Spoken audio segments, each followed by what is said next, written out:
hate to hear you cry. Every time he called you back,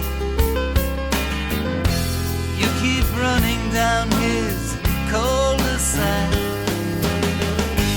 You don't need another heartbreak lover. Reverend Tony, for that nice introduction. Thank you for the birthday wishes ahead of time. It is my birthday week, so that's great. It's great that it's in conjunction with my talk today. And it's really wonderful to see everyone here today. Thank you for coming. Thank you for being here. It's a real pleasure and honor always to speak with you and to you and hear your discussion and have the fellowship that we have in this service. Even though we're not all together in the same space, we are together in the heart and mind of God. So it's really wonderful to do that. Today, my talk is titled, Love is Our Reality. And I've been thinking about this a little bit because, I just noticed this is a busy time of year for me. I'm transitioning back to work. We have, in a few weeks ago, we had a big softball tournament. So there was a lot going on with that. So it just is a real busy time. And during Reverend Vincent's talk last week, I just heard the word love, and I thought, that's what it's all about. That's why we're doing all this business that we're doing here, Whatever form it may look like, the truth is that we're just trying to experience the love that we have in our minds. And so I wanted to do a talk on that today, just to remind us and remind me about what we're doing here. In the reading that Lucky, I like our minister to be, I like that better. And already really we're all ministers. So beautifully read. Says, love is not an illusion. It is a fact. And according to the dictionary, a fact is a thing that is known or proven to be true. Now, love is a powerful emotion, especially when that love comes from God. And I think just taking a look at that definition and applying it to A Course in Miracles, and what it's saying here is that, isn't it true that we all know that we lived, that we are creations of love? That isn't it true that we all know deep down, regardless of whatever our state of mind is at the time, that is our reality? And sometimes it's proven to be true. And I imagine that a lot of us here in this particular setting, the reason that love flows so much in our conversation and discussion and prayers and whatever it is that we're experiencing here is because the barriers that the Course talks about are lessened. The veil to that love is lowered just a bit when we come out of our isolation. And I think it's also true when I think about this question. Well, what is love? What is the experience of love? And I think, and I go back, and I probably talked about this before, but I have some memories of it. I have some memories in form of it. One of the memories is from my great-grandmother. Her name was Marie Dalton. And she was born in 1898 in Philadelphia, PA. And she was born of Irish immigrants on both sides of the family. And she married my great-grandfather, who I never met, but he was also an Irishman, so we have a lot of Irish in our family. But my great-grandmother was just this, in my childhood, was this symbol of love. It was the Holy Spirit's gift to me. I mean, I was fortunate. I had a guardian angel in person, that I could see with my senses. And there were just wonderful experiences. She cooked with love. She had amazing ability. She made these great coleslaw and cookies. I shared before. I used to make chocolate chip cookies with her as I got older in the holidays. So that's hence my kind of fixation on chocolate chip cookies. Sometimes they're associated. But and she just did these just acts of love and kindness. I remember when I was younger, like I think I was probably 6 or 7. We spent a lot of time with her because she made that part of her life, but also both my parents worked. And sometimes I would take a ride up with her to Fort Dix. Fort Dix is in New Jersey. The Vietnam War was going on at that time. And my grandmother would make crucifix for the armed service members that were fighting, in this case, they were fighting in Vietnam. And I remember I would watch her doing it, and I think she kind of showed me. I don't know if I think I kind of helped a little bit, but I was kind of young. But this was who she was, and she would take us for picnics and outings and so on and so forth. And so, Course in Miracles talks about our memory. A lot of our memories are distorted from when we grew up, but this is definitely one that I associate with love. And when it's recalled in my mind, I have that really warm feeling in my heart. And another experience I had too was, I was thinking about this was, I in my nuclear family, if you will, my mom was a teenage mom. So she had myself and my sister when she was young. I think by the time she had me was 20, but I think she was not a teenager, but she definitely was with my sister, and there was a lot of issues around that. And my stepfather at the time, who was the one that mostly raised us, he was a person afflicted with the disease of alcoholism, and it was really bad. So here was my mom with, by the time I was 2, had 3 children, and was married to a man who had very bad alcoholism. And so her life was really challenging and really hard. And so most of the time, she was about the business of just getting stuff done, So it wasn't, I wouldn't necessarily say that, it was a warm experience, We were cared for and we were taken care of, but, we were often, it was just, we were either, trying to fight the chaos of alcoholism or just trying to get stuff done. But I do have this memory of, there was this time when something came over her. She was like lifted or transformed from the normal struggles that she was having as a young mom. And all 3 of us, my older sister Jackie and my younger brother Charles and myself, were just kind of sitting around her at the chair at a chair in her living room, and she was reading a story to us. I don't even remember the story.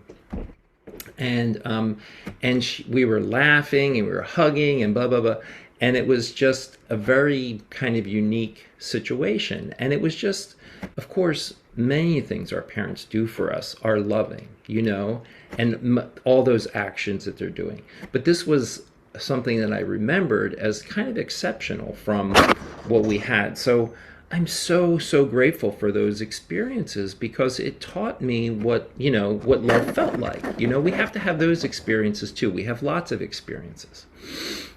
Now, in order for us to experience love, we oftentimes, as students of the Course, have to understand what love is not. In today's reading, Course in Miracles says, "Yet peace will never come from the illusion of love, but only from its reality." So the question is, what is the illusion of love? And of course, that's most of the time, or much of the time, we go through a period where that's what we're seeking, the illusion of love. And the Course talks about this, doesn't it? It calls it special love and even special hate. They're really both sides of the same coin. And so we create kind of these idols or barriers for ourselves. So it's just kind of important to kind of keep that in mind, that what are we doing when we're creating the special love relationship? And I would encourage you to, there's this amazing section in Course in Miracles. It's a hard section, but I have been going back to it like for the past month, because I've read it before. I've even talked about it. I did a whole talk on it in one of our in one of my talks in the past. But this year it's just hitting me like on another level. And it's called The Laws of Chaos. And it's about the ego's laws. And I think the reason I'm called to it is because, my the experience that we've had over the past few years with COVID and war and governments and, and so on and so forth. And I've been, it really does explain to us why does why does the world sometimes get into the mess that it appears to be. Now, I know creation's gentleness is all we see, and I know that's what we're working toward. But sometimes the ego's movie it can be pretty terrifying and pretty terrible. Quite frankly, for the experience on the egoic level. So anyway, one of the things that I saw in the first one is that we made the differences real. That's essentially the first law, is we made differences real. In other words, we began to perceive with our senses as our brothers and sisters being different from us. Whatever difference you want to pick. You want to pick class? Go ahead, pick class. Socioeconomic. Do you want to pick race? Go ahead. Do you want to pick gender? Go for it. Ideology, viewpoints, religion. How many conflicts have we interpersonally had around these things? Person's behavior. The Course says there is nothing so blinding as the form of perception. So when we perceive our fellow, whoever we're in a relationship with, our brother or sister, and we perceive a behavior that we don't like, and we judge it, bingo. And then we're off to the races, and we're in the ego, and we're not happy, right? And so it's really kind of, that's really one of these things that happen. And then, if you think about it, going back to these laws of chaos, the other law of chaos is that in the ego, it's instructive, the ego is instructive to get, basically, it's like the fourth law, to get what you can get from the other. So, do you want to apply that to life? The special relationship, the special love is the ego, is to kind of capture your partner or your partners, right? Try to get as much as you can from them without giving up that much. It's a negotiation. It's not a flow. It's not unconditional, It's basically this experience of this negotiation and constantly trying to make sure and navigate that you're getting what you want from the relationship. So these special relationships, are not going to do it. But of course, it's part of the ego thought system. And so we're going to experience it. So how is it then that we take on these? What do we do? How do we take on these barriers, for love? Well, of course, one of the ways we just do it is just think about, how do you experience love now? Where do you experience love now? And just say, well, how do I, what happens when I do this? So I just came up with a list myself, what kind of experiences do I have where I experience love? So I was out on a date the other night, and I asked the person, we were driving in the car, I said, well, what kind of music do you like, And they told me Bob Marley. And so, we're listening to songs, and that song came up, One Love. So do you remember, you remember the song, One Love, One Heart, let's get together and feel all right.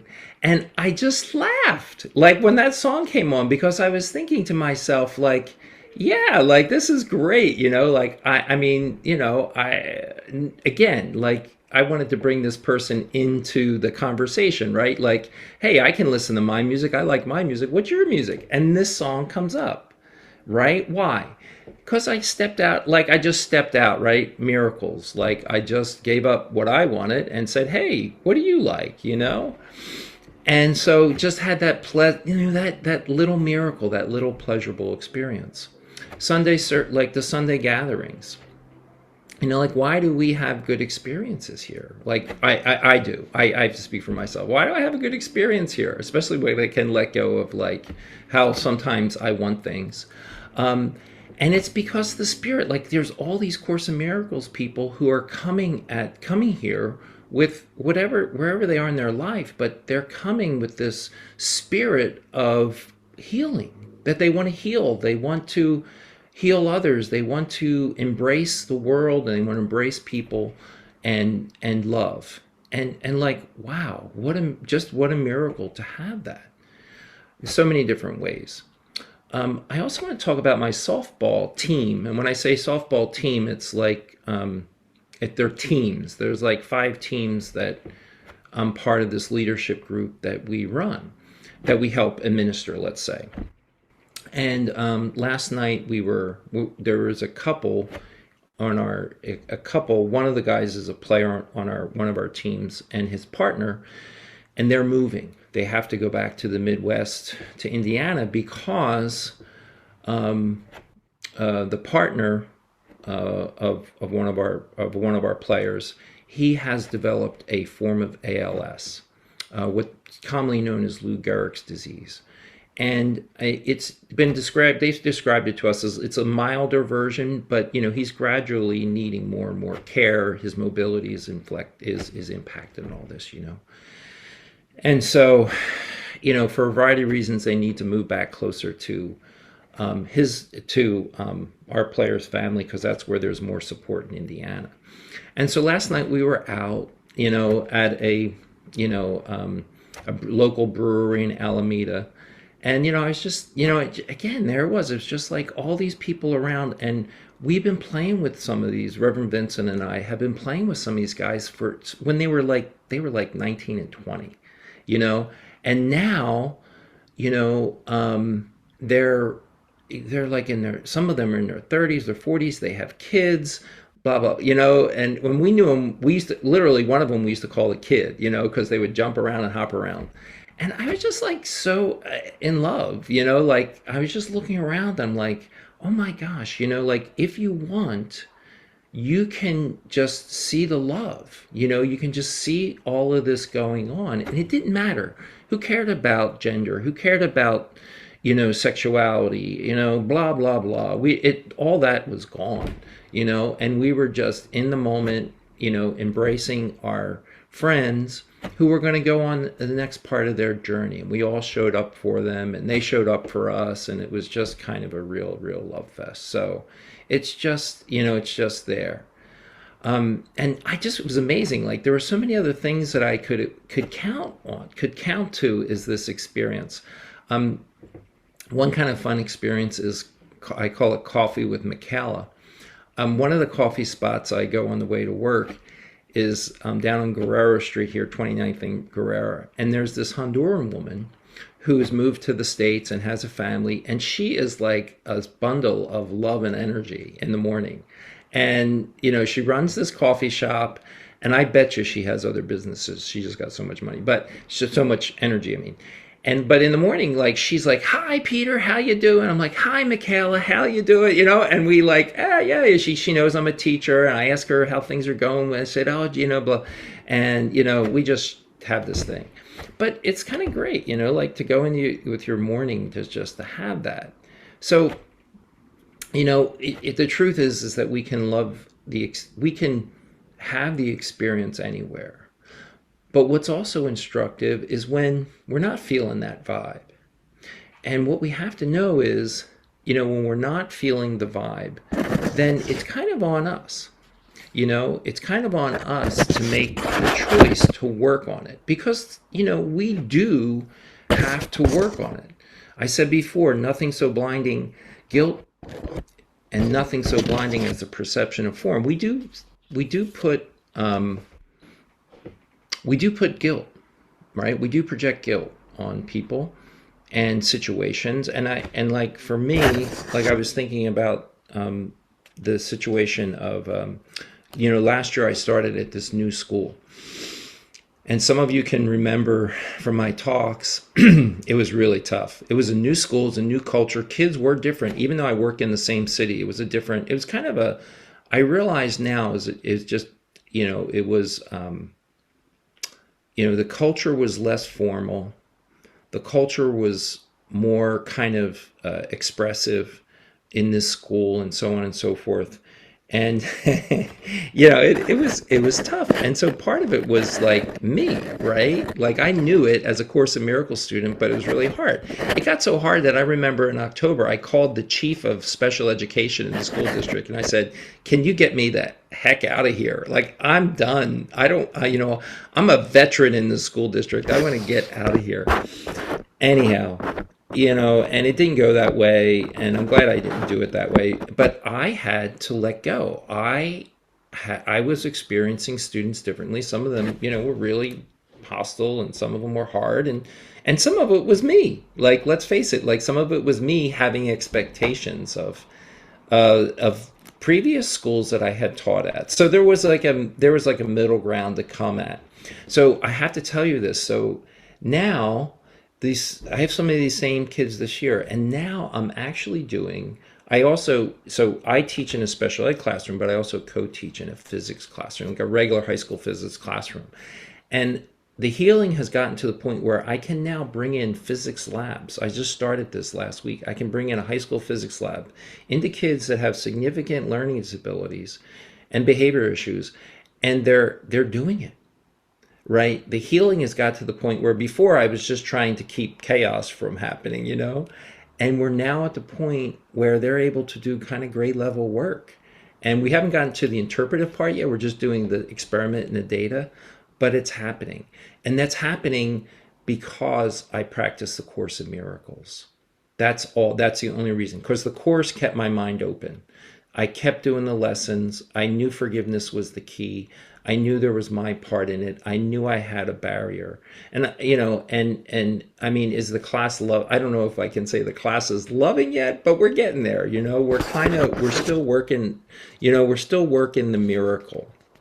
And we're still really, really trying to, try to get there. So, in today's reading, at the end, it says this: "Heaven waits silently, and your creations are holding out their hands to help you cross and welcome them." And really, we can experience love or heaven in this world, in our mind, when we are willing to work on the barriers that we have to love, the barricades, the guilt. If we're seeing guilt, we really need to heal. So let's remember, in the immortal words of Bob Marley, one heart, one love, one heart. Let's get together and feel all right. And that's my talk for today.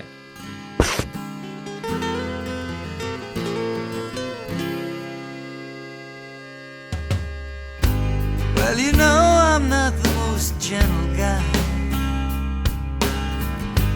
but you see, I hate to hear you cry. Every time he calls you back, you keep running down